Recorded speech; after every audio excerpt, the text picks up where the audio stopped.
The great chamber of the Galactic Concord was the largest structure ever built by intelligent beings. It floated in neutral space, far from any star system, a massive ring of metal and glass that could hold 10,000 representatives from across the known universe. Today, it held only 500, but the fear in the room made it feel much smaller.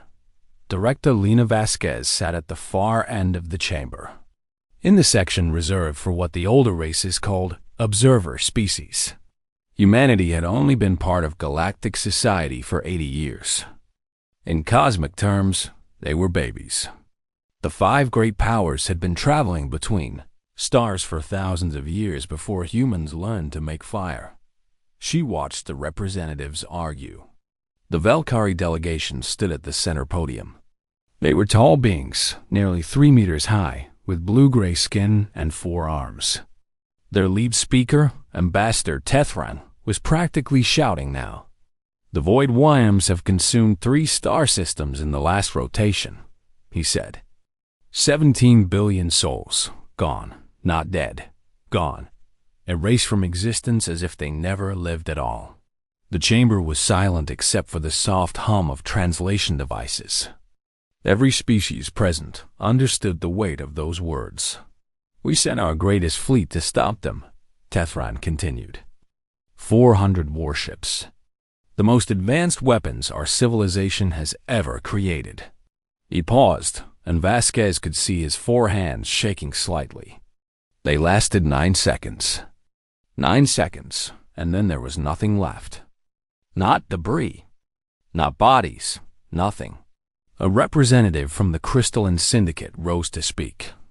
These beings were made of living crystal, their bodies shifting and reforming as they moved. Light passed through them in strange ways, creating rainbows on the walls behind them. "Our calculations show the Void Worms are moving toward the galactic core," the crystal being said. Its voice sounded like wind chimes. "At their current speed, they will reach the first core systems in 18 standard rotations. Our models predict total galactic extinction within 50 rotations." Vasquez did the math in her head. 50 rotations was about 41 Earth years. 41 years until everything ended. The Earth Collective spoke next. They were a hive mind species, thousands of small insect-like creatures that shared one consciousness. When they spoke, hundreds of tiny voices said the same words at slightly different times, creating an eerie echo effect. "We have analyzed all available data," the Earth said. "We find no solution. The Void Worms exist partially outside our dimension. Our weapons cannot touch them. Our shields cannot stop them. They do not eat or sleep or rest. They simply consume. We calculate the probability of survival at 0.03%. The Dramathi Empire's representative slammed his fist on his podium. The Dramathi were reptilian beings, covered in thick scales of red and gold. They were known throughout the galaxy as warriors, proud and fierce. "Then we fight anyway," he growled. "We gather every ship from every species. We throw everything we have at these monsters. Maybe we die, but we die with honor. Honor will not save 17 billion more souls," the Luminari Federation delegate said softly. The Luminari were beings of pure energy, contained in special suits that gave them humanoid form. They glowed with soft golden light. "We must think, not simply react." And so the argument continued. For 3 hours, Vasquez watched the most powerful beings in the galaxy argue, blame each other, and accomplish nothing. The Valkyrie wanted to sacrifice the Outer Rim colonies, hoping the Worms would be satisfied and stop. The Dramathi wanted war, regardless of the odds. The Earth kept repeating their calculations, as if saying the numbers enough times would change them. The Luminari suggested research that would take decades they did not have. The Crystalline Syndicate remained silent, their internal light dimming with what Vasquez recognized as despair. Finally, during a pause in the shouting, Vasquez stood up. Several nearby delegates looked at her with surprise. Observer species were not supposed to speak at emergency sessions. "Excuse me," she said. Her voice was calm and clear. The translation devices carried it across the chamber. "I have a question." Ambassador Tethran turned his 4 eyes toward her. "The chair recognizes the human observer," he said, his tone making it clear he was being polite only because protocol demanded it. "Though I remind the chamber that observer species do not have speaking rights in emergency sessions." "I understand," Vasquez said. "I just want to ask one thing and then I'll sit down. Has anyone actually tried talking to them?" The silence that followed was absolute. Then, slowly, it transformed into laughter. The Dramathi representative's laugh was a harsh bark. The Valkyrie made a sound like rushing water that was their version of amusement. Even the Orth buzzed in a way that suggested they found the question ridiculous. "Talk to them?" The Dramathi said when he could speak again. "Human, these are not beings that talk. They are not beings at all. They are a force of destruction, like a black hole or a supernova. You do not negotiate with the end of everything." "Have you tried?" Vasquez asked again. "There is nothing to try," Ambassador Tethran said, his voice now carrying the patient tone adults used with children who asked foolish questions. "The void worms have no language. They have no communication systems. They do not respond to any signal we send. They simply consume. Your species is young, Director Vasquez. You will learn that not every problem has a diplomatic solution. Some threats can only be fought or fled from." Vasquez nodded slowly. She looked around the chamber at the 5 great powers of the galaxy. For thousands of years, these species had ruled the stars. They had technology that seemed like magic. They had wisdom accumulated over countless generations. And they had already decided that nothing could be done. "So your plan," she said, "is to argue about who to sacrifice, fight a battle you know you cannot win, or simply wait to die." "You oversimplify," the Luminari delegate said. "We are exploring all options." "No," Vasquez interrupted. "You're not. You've already decided this is impossible. I can see it in how you talk, how you argue. None of you actually believe you can win. You're just going through the motions." Ambassador Tethran's forearms crossed in what Vasquez recognized as a gesture of offense. "And what would humanity do differently? Your species has barely mastered faster than light travel. You have no weapons that could scratch a void worm. Your population is tiny compared to ours. What could you possibly offer?" Vasquez was quiet for a long moment. She thought about Earth. She thought about her grandmother, who had survived a war that killed 60 million people and still kept a garden full of flowers. She thought about the stories of her ancestors, who crossed oceans in wooden boats, who walked across frozen continents, who kept going when any sensible creature would have given up. She thought about what made humans different from every other species in this room. "We don't know how to quit," she finally said. More laughter. Softer this time, more pitying. "Bravery is admirable," Ambassador Tethran said. "But it is not a strategy." Vasquez gathered her documents. She looked once more around the chamber, meeting the eyes of every delegate she could. Some looked away. Others stared back with amusement or condescension. A few, she noticed, watched her with something that might have been curiosity. "Fine," she said. The word was quiet, but the translation devices carried it perfectly.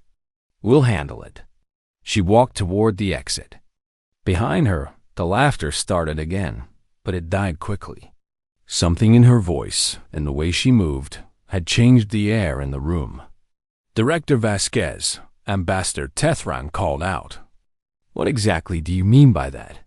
She stopped at the door and turned back. "I mean exactly what I said. You've all decided this is impossible. You've given up. So fine. Humanity will handle it, We'll find a way to stop the void worms, or we'll die trying. But we will not sit here and wait for the end. You cannot be serious, the Crystalline Syndicate delegate said. Your species does not have the resources, the technology, the knowledge. Then we'll figure it out, Vasquez said simply. That's what we do. She left the chamber. For a long moment, no one spoke. Then Ambassador Tethran activated his personal communicator. Get me the intelligence ministry, he said quietly. I want full surveillance on every human vessel, station, and colony. Immediately. Across the chamber, similar orders were being given. The Dramathi Military Command received priority alerts. The Crystalline Syndicate's prediction networks began running new scenarios. The Orth Collective started analyzing every piece of data they had ever collected on humanity. The Luminary Federation quietly activated observation posts that had been dormant for decades. Within 1 hour of Vasquez leaving the chamber, every major galactic intelligence agency had changed their threat assessment of humanity. The previous rating had been curious newcomers, low priority. The new rating varied slightly by species, but they all carried the same essential message: maximum alert. Monitor closely. Do not underestimate. The elder races had seen many things in their long histories. They had survived wars, plagues, and cosmic disasters. They thought they understood the universe and everything in it, but they did not understand humans. Not yet, and that, they were beginning to realize, might be the most dangerous thing of all. In the human embassy on the station, Director Vasquez was already making calls. To Earth, to Mars, to the colonies on Europa and Titan and the stations scattered across a dozen star systems. The same message went out to all of them. This is Director Vasquez. Authorization code Prometheus 7. We have work to do. All hands, all resources, all ideas. We have 41 years to save the galaxy. She paused, and despite everything, a small smile crossed her face. Let's show them what humans can do. The message ended. Across human space, lights that had been dim began to glow. Factories that had been idle started up. Scientists who had been working on theoretical problems suddenly had very practical questions to answer. The humans were getting to work, and the galaxy, whether it knew it or not, would never be the same. 48 hours after Director Vasquez walked out of the Galactic Concord, humanity went silent. Ambassador Tethran stood in his private office on the Volcari homeworld, staring at reports that made no sense. Every human embassy in the galaxy had closed its doors. Every human ship had changed course and headed back to their home systems. Trade agreements were suspended. Communication channels went dark. The borders of human space, once open and welcoming, were now sealed tight. What are they doing? He asked his intelligence chief, a younger Valkyrie named Sorrel, who had spent 30 years studying alien species. We do not know, Ambassador, Sorrel admitted. Our listening posts are picking up nothing. It's as if they've simply stopped talking to the universe. That's impossible. No species can go completely silent. There's always chatter, always signals. Humans can, apparently. Sorrel pulled up a map of human space on the display screen. We've confirmed that all their colonies are still active. Power signatures are actually increasing across their systems. They're not dead or hiding. They're just not talking to anyone outside their borders. Tethran felt a chill run through his body. In 3,000 years of galactic politics, he had never seen anything like this. When species faced crisis, they reached out to allies. They sought help. They traded and bargained and begged. They did not lock themselves away and go quiet. What about our agents inside human space? He asked. Sorrel's expression darkened. That's the strange part, Ambassador. They're still there. They're still sending reports. But the reports are concerning. Show me. The intelligence chief brought up a series of messages. They were fragments, broken pieces of information gathered from spies, who were clearly operating under difficult conditions. The first report read, "Massive industrial output. Every factory running at maximum capacity. Cannot determine what they are building." The second, "Research facilities locked down. Scientists working around the clock. Guards everywhere. No one is talking about what they're researching." The third made Tethran's blood run cold.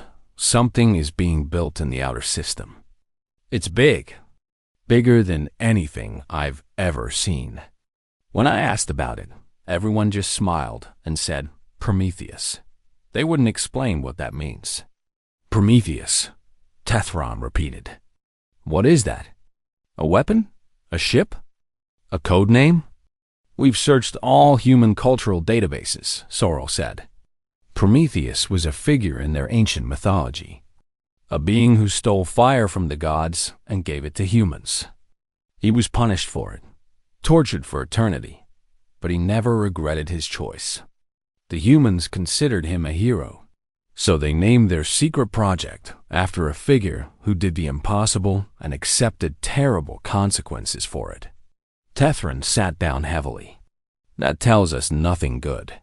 On the other side of the galaxy, the Dramathi Empire was having similar concerns. Grand Admiral Cross stood before a wall of screens, each showing different surveillance feeds from human space. "They've increased mining operations in their asteroid belt by 300%, one of his officers reported. "They're pulling in raw materials at a rate that should be impossible for their population. What are they building?" Cross demanded. "We don't know, Grand Admiral. But whatever it is, it's consuming resources that should last them centuries. They're burning through their reserves like there's no tomorrow." Cross was a warrior. He had fought in 17 major conflicts. He understood the signs of war preparation better than almost anyone alive. What he was seeing from human space looked like preparation, but not for any war he recognized. "They're not building a fleet," he said slowly, realization dawning. A fleet would require standardized construction, shipyards working in parallel. Instead, they're funneling everything to a single location. "The Outer System Project," the officer confirmed. "This Prometheus thing. One ship," Cross said.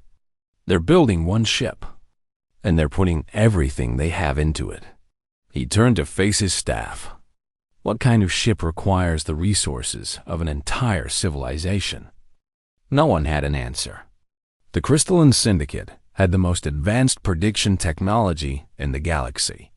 Their networks could model the future with remarkable accuracy, calculating probabilities and outcomes that other species couldn't even imagine.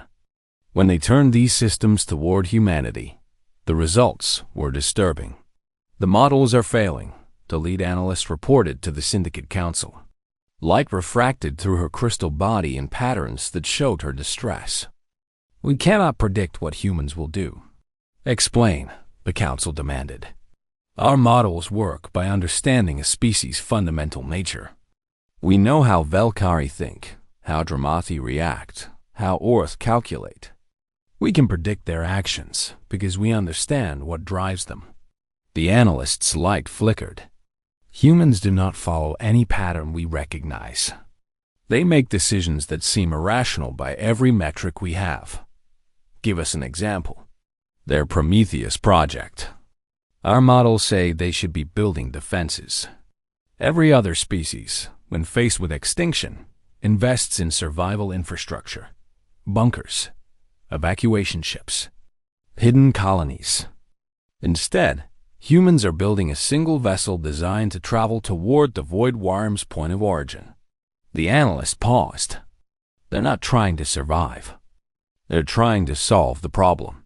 That is the irrational part. The point of origin is a dimensional breach. Nothing that enters it returns. Every probe, every scan, every test has shown the same thing.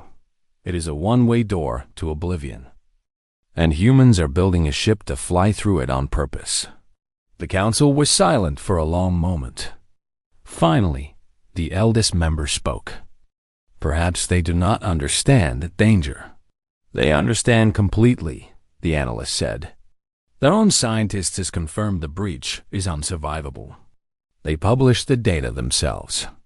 They know exactly what they're planning to do. Her voice dropped to barely a whisper. They're going anyway. The Earth Collective processed information differently than individual species. Their hive mind could analyze millions of data points simultaneously, finding patterns that single consciousnesses would miss. When they turned their attention to humanity, they found something unexpected. Humans are not like us, the collective reported to the Galactic Concord in a special session. We calculate. We optimize. We find the most efficient path to survival. Humans do not do this. Then, what do? Ambassador Tethran asked. They endure. The many voices of the Earth spoke in eerie harmony. We have studied their history. Their species survived extinction events that should have destroyed them. Ice ages, supervolcanic eruptions, diseases that killed half their population. Each time, logic said they should have perished. Each time, they refused. Stubbornness is not a strategy, the Dramathi representative said. You misunderstand. It is not stubbornness. It is something we have no word for in our language. The closest translation is spite. The Earth paused. When humans are told something is impossible, they do not accept this. They become angry at the impossibility itself. They fight against reality as if it were an enemy that could be defeated. That is insane, the Luminari delegate said. Yes, the Earth agreed. It is completely irrational. And yet they are still here. Their species survived when mathematics said they should not. We calculate the probability of this at less than 1%. Somehow, they found that 1% and held on to it with their bare hands. The emergency session continued, but no conclusions were reached. The great powers of the galaxy watched and waited, unable to understand what humanity was doing and unable to stop them. Meanwhile, in the outer reaches of human space, the Prometheus project continued. Workers in pressure suits labored around the clock, guided by engineers who had not slept in days. Scientists ran simulations and experiments, testing theories that had been considered impossible just months before. And slowly, piece by piece, a ship took shape. It was like nothing the galaxy had ever seen. Not a warship, though it had weapons. Not an exploration vessel, though it had sensors. It was something new, built for a single purpose, to go where nothing should go and survive what nothing should survive. Captain Marcus. Chum stood on an observation deck, watching his future command come together. He was a tall man, quiet, with gray just starting to touch his black hair. He had volunteered for this mission, knowing exactly what it meant. So had everyone else. 3,000 crew, his first officer said, joining him at the window. Every one of them volunteers. We had to turn away 10 times that number. I know, Chun said. Do you think we can do it? Actually survive the breach? Chun was quiet for a long moment. Below them, welders created brilliant stars of light as they worked. Somewhere in the distance, a cargo ship was delivering more materials for the construction. I think we have to try, he finally said. Everyone else has given up. The Valkyrie, the Dramathi, all of them. They've done the math and decided it's impossible. They're just waiting to die. Maybe they're right. Maybe it is impossible. Maybe. Chun turned to face his officer. But humans have never been very good at accepting maybe. If there's even a chance, we take it. That's who we are. That's what we do. The first officer nodded slowly. Then I suppose we better not fail. No, Chun agreed, looking back at the ship that would carry them into the unknown. We'd better not. Across the galaxy, intelligence agencies continued to monitor human space. They watched the project grow. They tried to predict what would happen. They calculated odds and probabilities and risk assessments. None of them truly understood what they were seeing. They saw a species preparing for what looked like suicide. What they did not see was hope. Stubborn, irrational, human hope.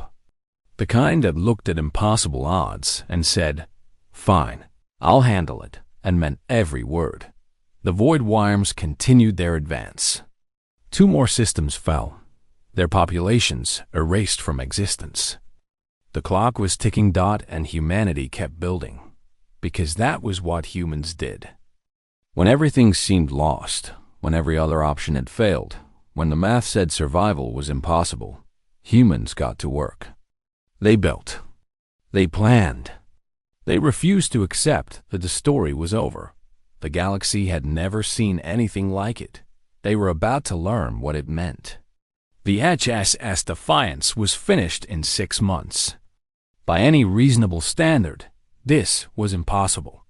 Ships of this size and complexity should have taken decades to design and build. The Valkyrie had spent 40 years constructing their flagship. The Dramathis' largest warship had been a generation-long project. Humans had done it in half a year. Captain Marcus. Chun walked through the corridors of his ship for the first time since construction ended. Everything smelled new. The walls were smooth and clean. The lights hummed with quiet energy. It felt alive, this ship, ready for whatever came next. The alien observers are going crazy, his communications officer reported, falling into step beside him. They've been trying to scan us since we launched. They can't figure out how we built this so fast. Let them wonder, Chun said. It's not magic. We just work differently. And they had. Chun had watched the whole process unfold. Human engineers didn't follow the careful, methodical approach that other species used. They didn't wait until every design was perfect before starting construction. Instead, they built and fixed at the same time. They made mistakes and learned from them instantly. They worked in parallel, with thousands of teams solving different problems simultaneously and sharing solutions in real time. Most importantly, they didn't waste time on fear. When alien engineers faced an unsolved problem, they stopped and studied it. They held meetings. They formed committees. They calculated risks.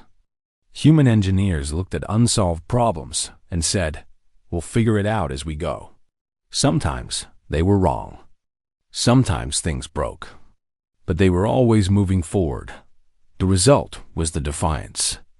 A ship built from impossible deadlines and stubborn determination. A ship that shouldn't exist but did. Chun entered the main briefing room, where his senior officers were already waiting. Commander Sarah Kim, his first officer, had been a physicist before she joined the service. Chief Engineer Yuki Tanaka had designed half the ship's systems herself. Dr. James Okonkwo was their xenobiologist, an expert on alien life forms. Lieutenant Maria Santos ran security. They were the best humanity had to offer. "Status report," Chun said, taking his seat at the head of the table.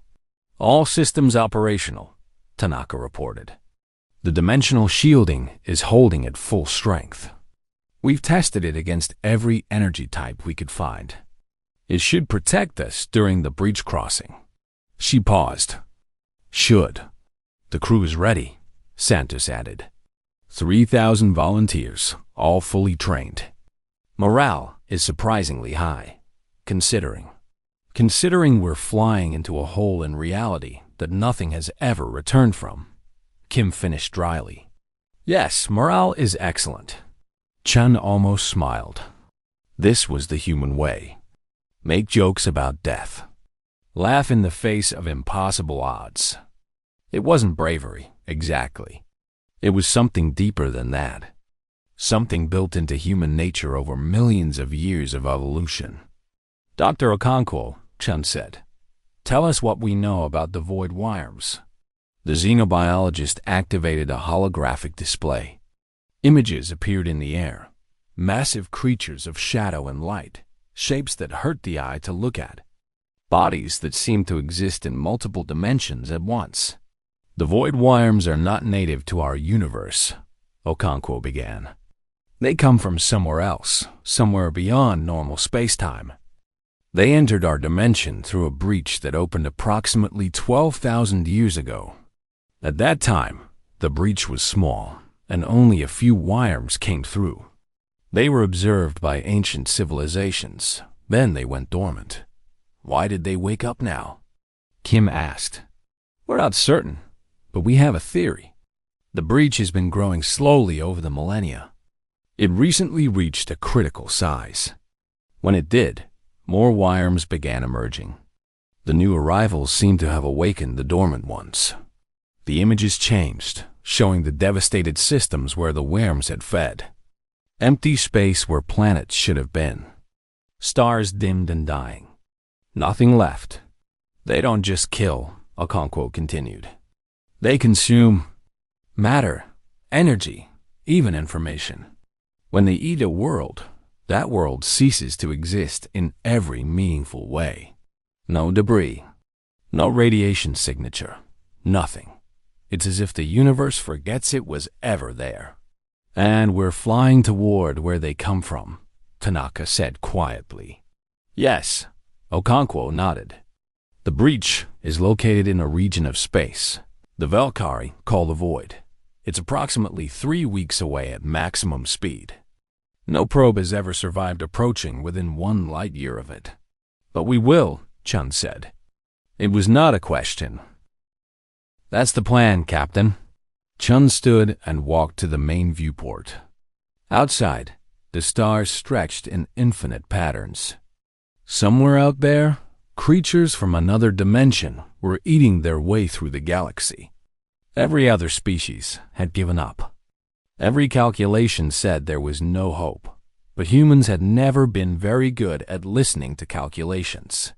I want to tell you all something, Chun said, not turning around. I've read your files. I know why each of you is here. Dr. Okonkwo, you lost family on Nexus Prime when the worms took it. Commander Kim, your research colony was in the projected path. Chief Tanaka, Lieutenant Santos, all of you have reasons to want this mission to succeed. He turned to face them. But I need you to understand something. We're not doing this for revenge. We're not doing this because we have to. We're doing this because we can try. Because someone has to. Because that's what humans do. With respect, Captain, Kim said, what makes you think we can succeed when every other species has failed? Chen was quiet for a moment. Then he told them a story. 100,000 years ago, humans were not the dominant species on Earth.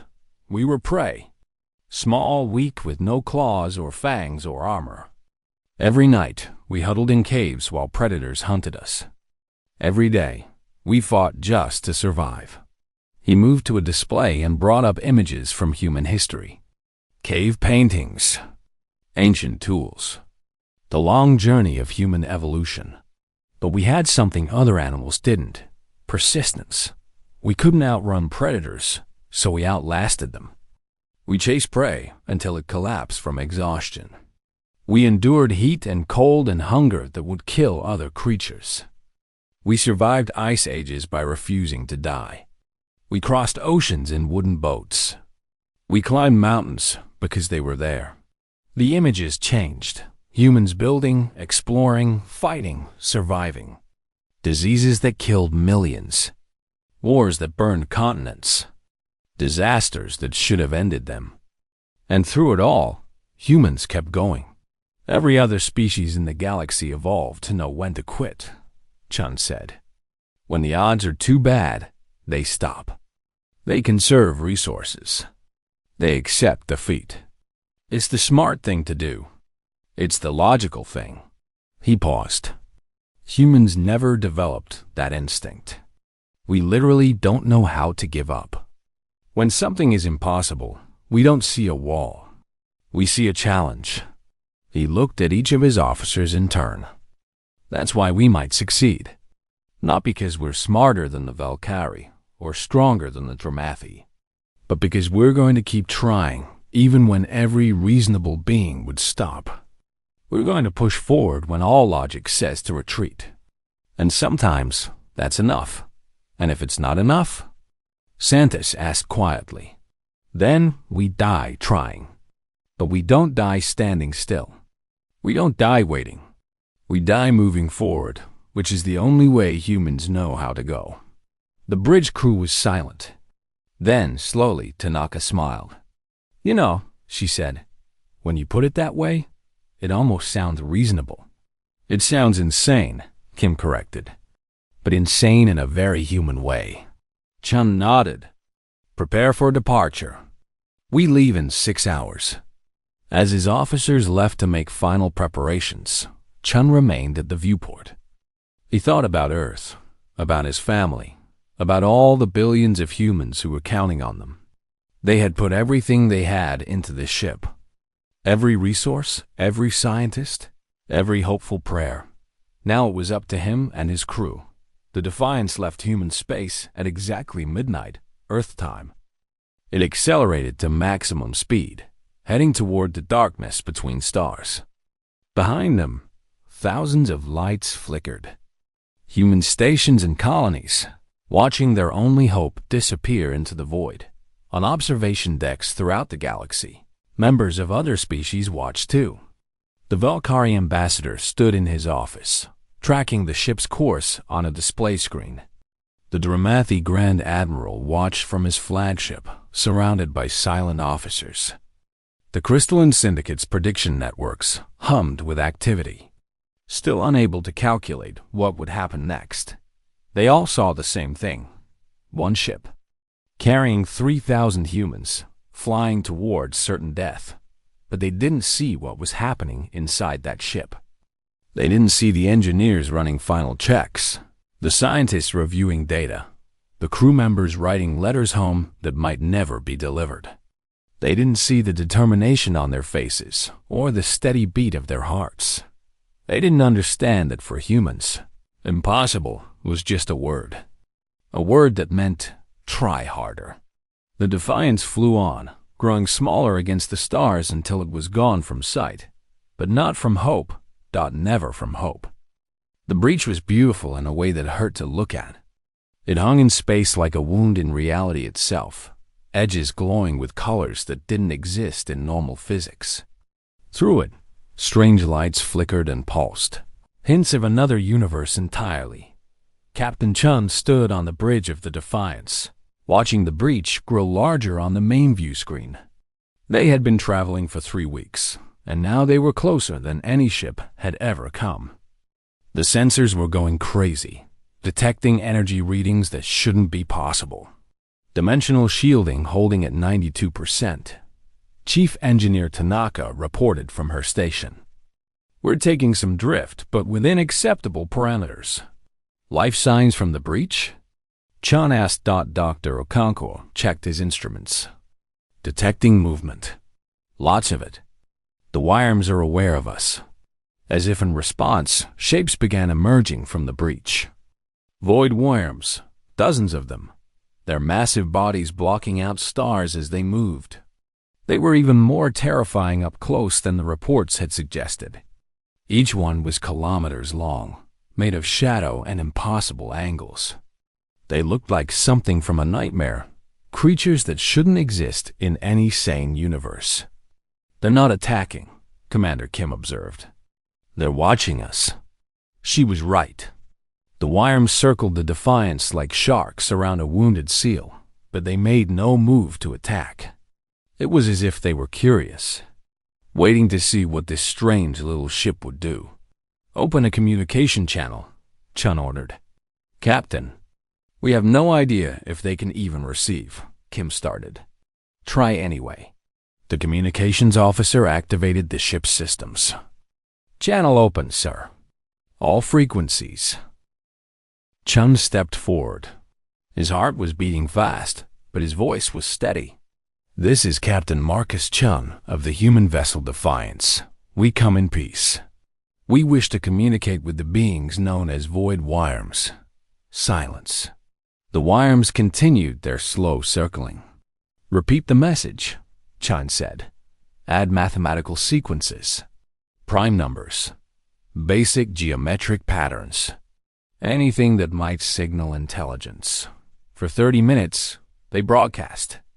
Prime numbers, mathematical formulas, images of human art, and music, anything that might be recognized as communication from intelligent beings. The worms watched but did not respond. "It's not working," Kim said quietly. "The elder races were right. They can't be communicated with." Chun refused to accept that. "They're intelligent enough to coordinate attacks. They're intelligent enough to choose targets. That means they can think. And if they can think, they can communicate. We just need to find the right language." "What language do you speak to creatures from another dimension?" Tanaka asked. Thought it was Okonkwo who answered. "Maybe we're thinking about this wrong. We're trying to send them information. But what if communication for them isn't about information? What if it's about something else? Like what? Emotion, intent. When the worms consume a world, they're taking more than matter. They're taking meaning. What if we could send them meaning directly?" Chun understood immediately. The dimensional equipment. We use it to shield ourselves from their dimension. What if we could use it to send instead of receive? Tanaka's eyes went wide. That's actually possible, theoretically. We'd be projecting part of our existence into their dimensional space. It would be dangerous. If we project too much, we might lose ourselves. "Do it," Chun said. The crew worked frantically to reconfigure the dimensional shielding. Outside, the worms continued their patient circling. They had all the time in the universe. They had been waiting for 12,000 years. They could wait a little longer. When the modifications were complete, Chun sat in a special chair they had rigged at the center of the bridge. Wires connected him to the dimensional projector. If this worked, his thoughts would reach across the void between universes. If it didn't, his mind might be destroyed. "Ready, Captain?" Tanaka asked. Activated. Pain. Incredible. Impossible. Pain, as parts of his consciousness were pulled in directions that didn't exist. Chun screamed, but he didn't let go. He pushed forward, forcing his mind through dimensions that humans were never meant to experience. And then, suddenly, contact. Something vast and ancient touched his thoughts. It was like standing at the edge of an infinite ocean, feeling the presence of something so large that his mind couldn't properly perceive it. The Worm Mother, the consciousness that guided all the others, thought, "What are you?" The question came not in words, but in pure meaning. Chun felt it in his bones, in his soul. "We are humans," he thought back. "We come from the universe you are consuming. Your kind is small, barely real, but real enough to find you. Surprise from the Worm Mother, and had not expected that. In 12,000 years, nothing had come to it. Everything had run away. Why do you come?" Chun gathered his thoughts carefully. This was the moment that would determine everything. To understand. And to help, if we can. The Worm Mother's attention sharpened. "Help? You are prey. Prey does not help the hunter. We're not prey. We're people. And we know something about you that maybe you've forgotten." "What could you know?" Chun opened his mind, letting the Worm Mother see his thoughts. He showed it everything the humans had learned. The dying dimension on the other side of the breach. The collapse of reality that had driven the worms to seek new homes. The desperation that had turned them from whatever they once were into the consuming force they had become. "You're refugees," Chun thought. "Your home is dying. You're not eating our universe because you're evil. You're eating it because you're trying to survive." For a long moment, the Worm Mother was silent. Then, slowly, something changed in its presence. The overwhelming alien intelligence became something almost recognizable. Something almost sad. "We were not always this way. Once we built, created, loved. Then the collapse began. Our dimension is dying, has been dying, for 1 million of your years. We had nitrogen monoxide choice. Consume or be consumed. I understand, Chen thought. And he did. Humans knew what it meant to be desperate. They knew what it meant to do terrible things to survive. But we do not understand how to stop. We are hungry. Always hungry. Your universe is bright. So much energy. So much life. We cannot not consume What if there was another option? The worm mother's attention focused even more intensely. What? Option? Chun shared the information that human scientists had gathered. The 17 barren dimensions they had discovered. Dead universes, empty of life, but stable. Full of energy that no one was using. Places where the worms could feed without destroying anyone. These are empty, Chun thought. No life, no minds. Nothing to hurt. We can open doors to them. You could live there, feed there, survive without causing any more death. This would work. Our scientists believe so. The worm mother's presence shifted again. There was something new there now. Something Chun almost recognized as hope.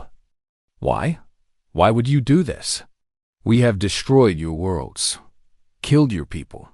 Why would you help you? Chun thought about the question carefully. He thought about Nexus Prime and the other systems that had been consumed.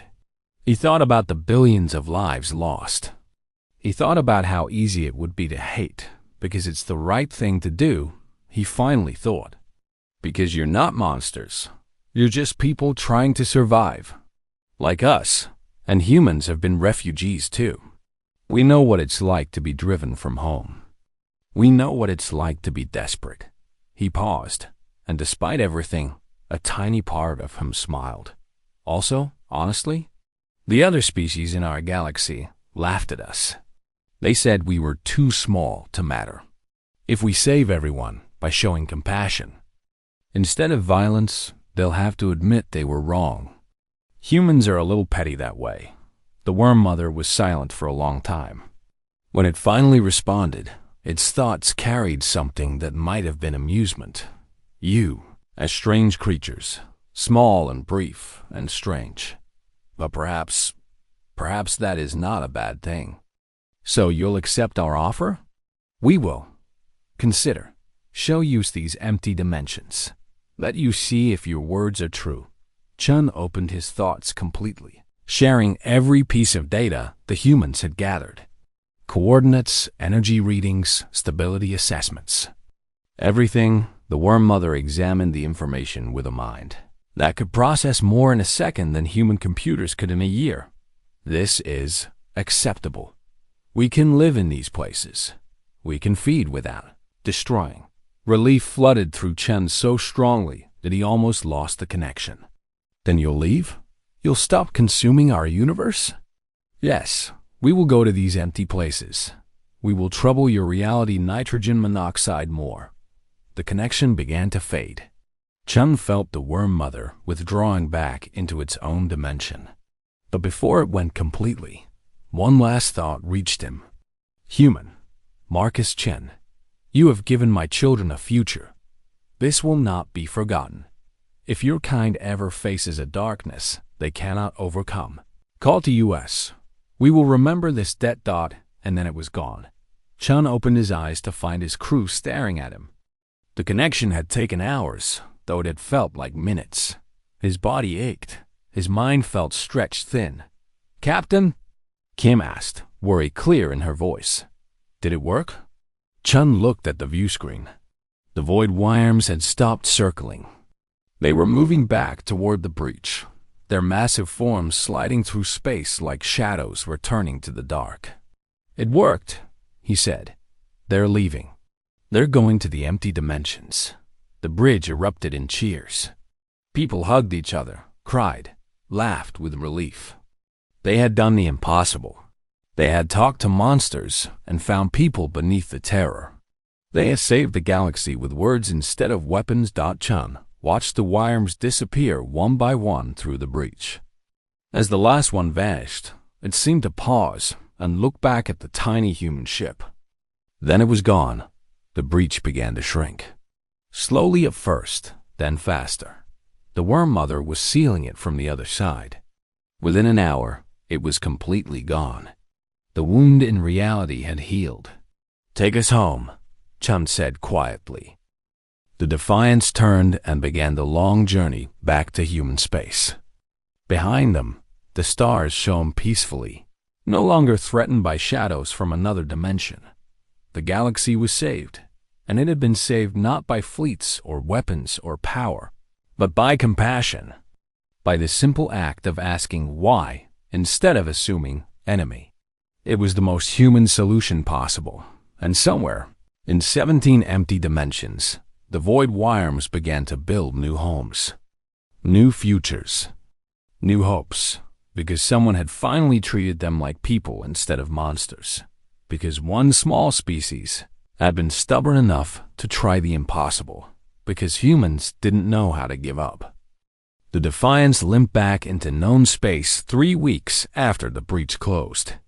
The ship was barely holding together. The dimensional shielding had been pushed far beyond its limits. Half the systems were running on backup power.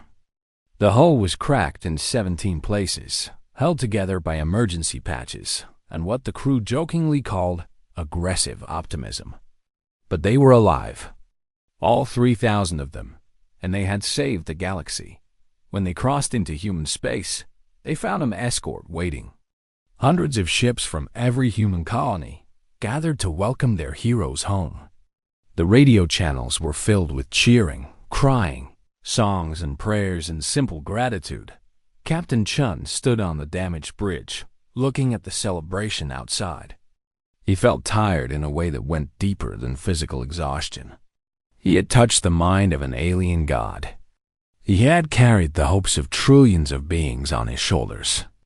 Now it was over, and he wasn't sure what came next. "Captain," Commander Kim said, approaching with a communication pad. "We're receiving messages from the Galactic Concord. They want to hold an emergency session. They want us there. Us specifically?" "You specifically." "And Director Vasquez." Kim paused. "They're not laughing anymore, sir." 2 days later, Captain Chun stood in the great chamber of the Galactic Concord. The same room where Director Vasquez had been dismissed as a foolish child from a foolish species. The same room where the elder races had argued about acceptable casualties while humanity decided to actually solve the problem. The room was much fuller now. Representatives from every species in the galaxy had come to see this moment. The 5 great powers sat at their usual places, but something was different. Their postures were uncertain. Their confidence was gone.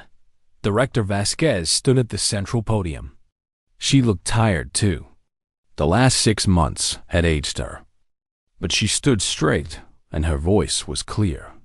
"The void worms are gone," she announced. "The breach has been sealed. The 17 empty dimensions are now home to creatures that will never threaten our galaxy again. The crisis is over." Murmurs ran through the chamber. Relief, disbelief, wonder. Many of the delegates had truly believed they were going to die.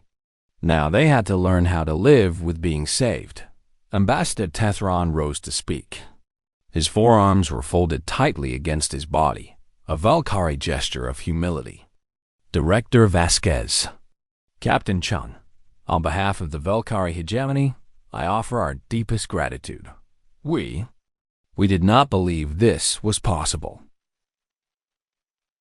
We did not believe this was possible." "You made that very clear," Vasquez said.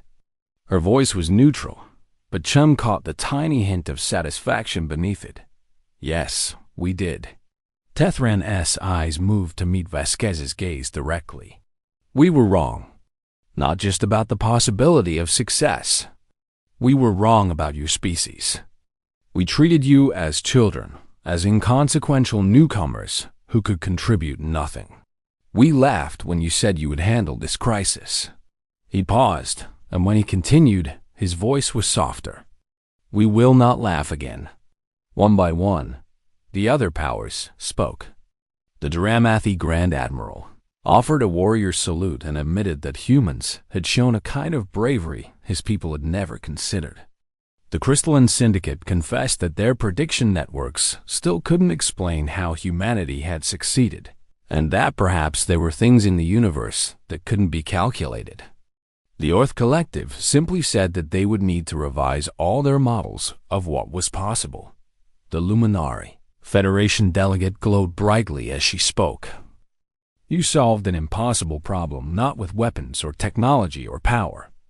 You solved it with compassion. You treated enemies as potential friends. You asked questions when everyone else assumed answers. She dimmed slightly with what Chun recognized as shame. We have traveled the stars for thousands of years. We thought we understood everything important. Humans have shown us that wisdom is not the same as age. When all the powers had spoken, Director Vasquez stepped forward. The room fell silent. We don't want your gratitude, she said. We don't want your technology or your territory or your wealth. You offered us all those things before the Defiance even launched, trying to buy our help. We refused then, and we refuse now. Then what do you want? Tethran asked. Vasquez looked around the chamber slowly, meeting the eyes of every delegate she could. We want a seat at the table. Not at the back of the room with the other observer species. At the main table with the great powers. Protests immediately erupted from several delegations. The Dramathi representative growled that humanity had only been part of galactic society for 80 years. The Crystalline Syndicate argued that there were protocols and procedures for advancement. Even some of the smaller species complained that this was too fast, too much, too soon. Vasquez waited for the noise to die down. Then she spoke again. We don't want power for ourselves. We want a voice. Because next time the galaxy faces an impossible problem, next time everyone sits in this room arguing about who to sacrifice while the universe burns, we want someone at the table who will say, wait, has anyone actually tried talking to them? She stepped back, her point made. The vote was called. For a long moment, no one moved. Then Ambassador Tethran raised his hand in favor. The Luminari delegate followed. One by one, the great powers voted yes. When it was done, humanity had become the sixth great power of the galaxy, not through war, not through conquest, through compassion and determination, and the stubborn refusal to give up. Later that day, after the formal session ended, Ambassador Tethran approached Director Vasquez privately. Captain Chun stood nearby, watching the exchange. I must ask you something, Tethran said. Something that has troubled me since this began. Go ahead, Vasquez said. What would you have done if negotiation failed? If the Worm Mother had refused your offer and continued to consume the galaxy? Vasquez was quiet for a moment. Then she smiled. It was a warm smile, friendly and open. But there was something behind it that made Tethran uncomfortable. Something very old and very dangerous. We had contingencies, she said simply. What kind of contingencies? The kind that would have given you very good reasons to keep us on highest alert. She walked away before he could ask anything else. Chun followed, leaving the ambassador alone with his thoughts. Director, Chun said when they were out of earshot, what would we have done? If they hadn't agreed? Vasquez stopped walking and turned to face him. For a moment, her mask slipped, and Chun saw the exhaustion and fear she had been hiding for months. I don't know, she admitted. We had plans. Weapons designed to destroy rather than save. Ships that could have delivered them. If the Wyrms had refused, we would have tried them. She paused. But I'm glad we didn't have to find out if they would have worked. Me too. They walked in silence for a while. Around them, the celebration continued. Representatives from 100 species mingled and talked, many of them approaching humans with newfound respect. The galaxy had changed in ways that would take generations to fully understand. 6 months later, on a station far from anywhere important, a young Dramathi sat in a bar. He had recently completed his military training and was waiting for his first assignment. At a nearby table, a group of human traders were drinking and laughing too loudly, telling stories about adventures that seemed obviously exaggerated. An old Valkyrie veteran sat down next to the young Dramathi. He ordered a drink and sat in comfortable silence for a while, watching the humans. First time meeting them up close. The veteran asked eventually. Yes, the Dramathi admitted. They're different than I expected. They're different than everyone expects. The veteran took a long drink. I've been traveling the galaxy for 40 years. Seen a lot of species. Thought I understood most of them. Then the humans came along and showed us all how little we really knew. What do you mean? The veteran turned to look at the young soldier. His eyes were old, filled with memories of wars and wonders and things that couldn't be explained. They're insane, he said. Absolutely and completely insane. They keep predators as pets. They eat plants that evolved to poison them and call it spicy food. They strap themselves to controlled explosions to travel between worlds. They dive into water despite not being able to breathe it. They climb mountains for fun. For fun. The young Dramathi made a sound of disbelief. That can't all be true. It's all true. I've seen it myself. The veteran shook his head. They live on a planet that's trying to kill them. Earthquakes, volcanoes, hurricanes, plagues. Their sun gives them cancer. Their moon causes floods. Their atmosphere is full of a gas so reactive it can cause explosions. And they love their planet. They call it beautiful. He drained his drink and ordered another. But here's the thing. Here's what you need to understand about humans. He leaned closer, his voice dropping. When everything goes wrong. When the universe itself seems broken. When every calculation says there's no hope. They're exactly who you want standing beside you.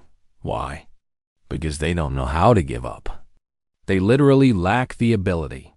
The rest of us evolved to know when to quit. Humans evolved to think, fine, I'll handle it, is a perfectly reasonable response to the end of the world. He laughed, a sound that was half admiration and half fear. Terrifying species. Wonderful friends. Just don't make them your enemy. Because they'll keep coming. They'll keep trying. They'll find a way to win that you never imagined, or they'll die in the attempt. There's no in-between with humans. No surrender. No retreat. Just forward, always forward, until the problem is solved or they are. The young Dramathi looked at the human traders again. One of them had started an arm wrestling competition with a Valkyrie twice his size. He was losing badly, but he was laughing anyway. They saved the galaxy, the young soldier said quietly. Everyone says so. They did. Not with weapons or power. With compassion and stubbornness and the crazy idea that monsters might just be people having a bad day. The veteran stood, leaving payment for his drinks. Remember that. Remember what humans can do when they decide something matters. He walked away, leaving the young Dramathi alone with his thoughts at the human table. The arm wrestling match ended with the Valkyrie winning decisively. But instead of being upset, the humans cheered and offered to buy their opponent drinks. Within minutes, they had pulled the confused Valkyrie into their group. Treating a stranger like an old friend, the young Dramathi watched them for a long time. Then he finished his drink, stood up, and walked over to introduce himself. Because if there was one thing he had learned from the stories about humanity, it was this. The impossible was just something no one had tried hard enough to do yet. And maybe, if he spent enough time around humans, some of that stubborn hope might rub off on him too. Thought the galaxy had changed. The old order was shifting. Humanity had earned their place among the stars not through conquest, but through compassion And somewhere, in 17 empty dimensions, creatures that had once been feared as monsters were building homes, raising children, and remembering the small, strange species that had treated them with kindness when the rest of the universe saw only enemies. The dead would be remembered. The story was just beginning. The end.